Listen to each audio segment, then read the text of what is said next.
नमस्कार मित्रांनो, पुन्हा एकदा स्वागत आहे आपलं गॅट सपोर्ट यूट्यूब चॅनलमध्ये। शिक्षण विभाग प्राथमिक जिल्हा परिषद नागपूर या कार्यालयाचे पत्र दिनांक 12 जून 2024 रोजी निर्गमित करण्यात आले आहे।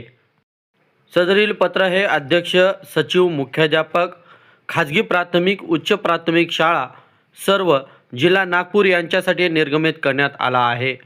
पत्राचा विषय आहे शिक्षक व शिक्षकेतर कर्मचाऱ्यांचे सेवेशी संबंधित हक्काचे दस्तऐवज संबंधितांना देण्याबाबत या विषयाचे हे पत्र आहे। संस्थेला, मुख्याध्यापकाला, शाळेला, शिक्षक व शिक्षकेतर कर्मचाऱ्यांना कोणकोणती हक्काची दस्तऐवज देणे आवश्यक आहेत व ते त्या शिक्षकांचे, शिक्षकेतर कर्मचाऱ्यांचे हक्क आहे या संदर्भातील हे अधिकृत पत्र आज आपण या ठिकाणी पाहणार आहोत। पत्रात म्हटले आहे की उपरोक्त विषयाच्या संदर्भीय विषयाच्या अनुषंगाने कळविण्यात येते की संदर्भ क्रमांक 1 नुसार भाजप शिक्षक आघाडी पूर्व विदर्भ यांच्या निवेदनाच्या अनुषंगाने खाजगी अनुदानित व अंशतः अनुदानित संस्थांमध्ये कार्यरत असलेल्या शिक्षक व शिक्षकेतर कर्मचाऱ्यांना खालील नमूद अनुक्रमांक 1 ते 10 चे दस्तऐवज संस्था व मुख्याध्यापकामार्फत संबंधित कर्मचारी यांना देणे बंधनकारक असूनही सदर दस्तऐवज दिले नसल्यास संबंधित कर्मचारी यांना तात्काळ देण्याबाबत निर्देश देण्याचे पत्र संदर्भ क्रमांक 2 नुसार या कार्यालयास प्राप्त आहे। तरी खालील अनुक्रमांक 1 ते 10 चे दस्तऐवज सर्व शिक्षकांना देण्यात यावे। सदर प्रकरणी दस्तऐवज न मिळाल्याची तक्रार या कार्यालयास प्राप्त झाल्यास आपणाविरुद्ध नियमानुसार कार्यवाही करण्यात येईल याची नोंद घ्यावी। कर्मचाऱ्याला दिले जाणारे हक्काचे दस्तऐवज क्रमांक 1 प्रथम नियुक्ती आदेश प्रत 1981 नियम 9(5) अनुसूची ड।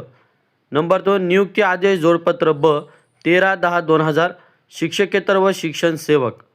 नंबर 3 प्रथम मान्यता आदेश प्रत परिवेक्षाधीन कालावधी शिक्षण सेवक, शिक्षकेतर सेवक।